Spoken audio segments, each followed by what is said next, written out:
Hey, what's going on, guys? How y'all doing? So I know you guys are scrounging the internet trying to figure out how to get that Mora, because let's be honest, Genshin Impact, there's a bottleneck.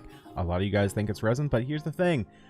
Mora is another big bottleneck. So today I'm going to be going over all the major ways that you guys can go about earning your Mora. These are how I make my Mora. And look, one thing you have to know up front is it's going to be a bottleneck. Your resources are going to be a bottleneck. So keep that in mind going into this. There's not going to be, a huge secret here on how to get Mora. There's going to be stuff that you guys already know. Maybe there's some stuff that you don't know. But the goal here is to get you guys a consistent source of Mora. This isn't going to be a get-rich-quick scheme. This is going to be how we can stay consistent over the long haul and build up that Mora reserve. So without further ado, let's jump right into Genshin Impact. And first up, we're going to be talking about the ways that you guys probably already know, but we do need to cover them just in case there's someone out there who doesn't know. So while you're out there adventuring in the world of Genshin Impact, there's a lot of ways that you can make Mora. First up, we got the most common ones. We got opening chests. We got doing your challenges, which are those red beacons you see around the world. We got killing mobs. We got rescuing the Seelie or the ghosts or the buddies, as I call them. You bring them back. They give you a chest. You open them up. You get some Mora. And lastly, in terms of the things that you're probably getting on a day-to-day basis, we have the Adventurer's Experience Book. So as you're going through the game, this is kind of what's kind of not holding your hand, but guiding you through the game, letting you know where you should be in terms of progression. And as you go, you will be getting some Mora rewards, like right here, upgrading the statue to 7 to level 9. I get 50,000 Mora. Once you complete all of them, you do get an extra bonus, which is really nice. So that's another way to kind of get a good supply of Mora coming in. So those are all the ways that you guys probably already know. They're the most obvious. Let's jump into some of the ones that are less obvious that you can still do while running around the world. First up, we have money foxes. You can come up to them, investigate. They'll run around a little bit, pop out, and if you kill them, you get some more. I believe it's usually, well, I was gonna say 500, but you can get a little bit more than 500.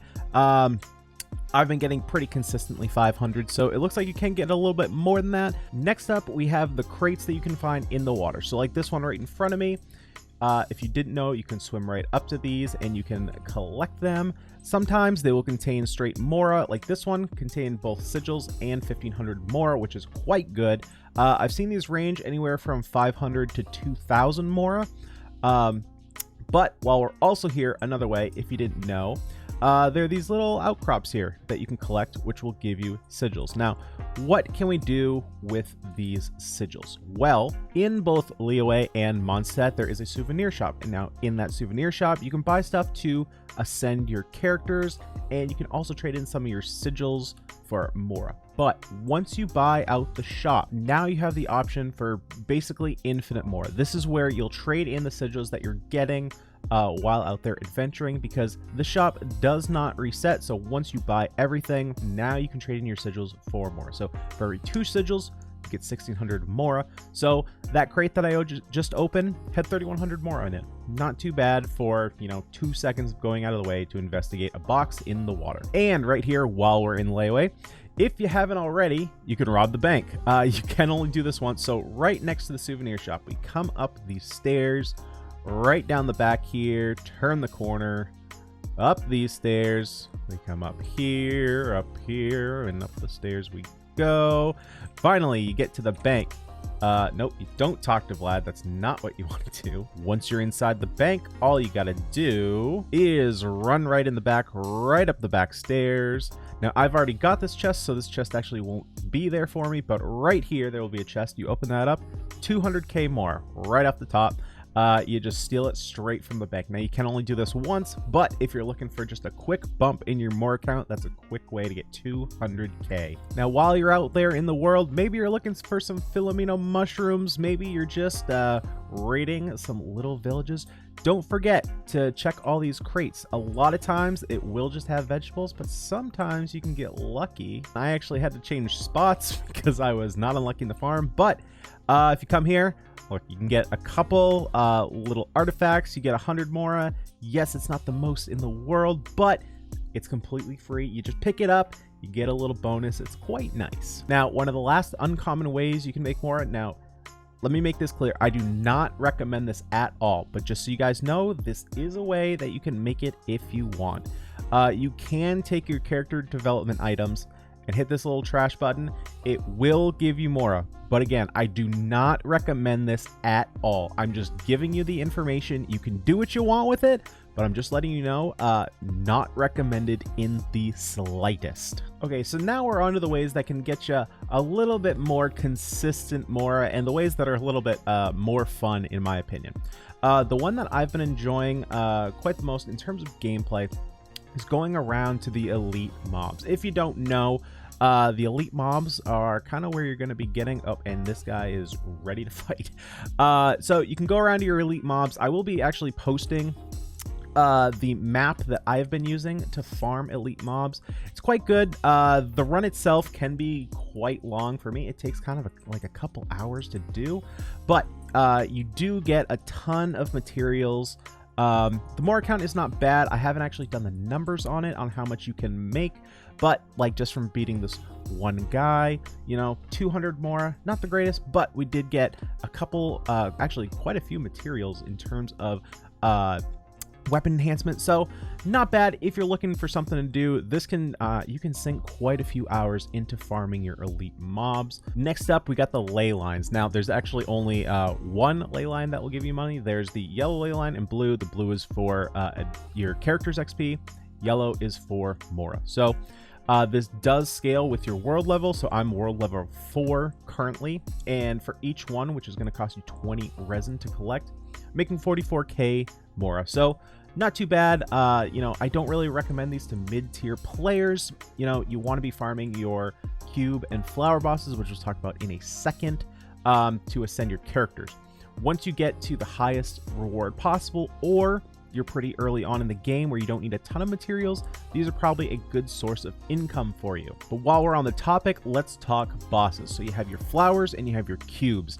Now these are going to be where you're collecting your character ascension materials, but you'll also be gaining Mora along the way. So while you do these every day, if you want the max reward possible, you're going to want to get your resin refreshes in. Now I know there's a whole bunch of controversy in terms of resin. That's not what we're talking about here though.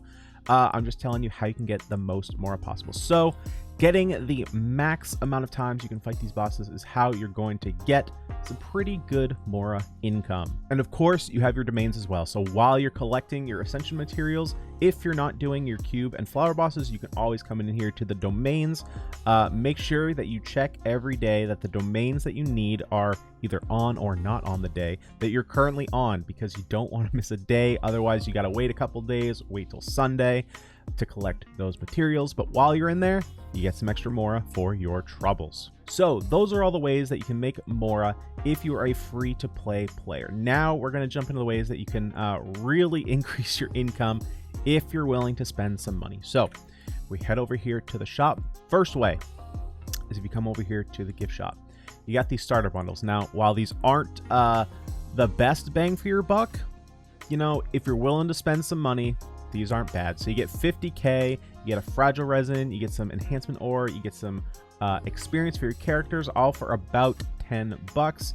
You know, if you're willing to drop 10 bucks, it's not that bad. Again, it's not the greatest amount of income, but it's there. Now, if you want to really kick it up a notch in terms of income, you want to go with the battle pass. This is where you're getting the most bang for your buck in terms of what you put in versus what you get out. For $10, you unlock the bottom tier of this battle pass, which basically quadruples what you get from the battle pass. This is insanely worth it. Now, this $10, this is worth it. So basically, I did the math, I added up all the Mora. Once you get to level 50, now this is only including straight Mora, so this is not including value from your experience, from your weapon enhancement materials, from the weapon you get, from the fates you get, just Mora. 10 bucks, you're getting 2.88 million. Not that bad. Now it's not like a one-time thing where you get 2.88. You do kind of got to grind for it. It's going to take you probably 2 weeks to get up to that level 50.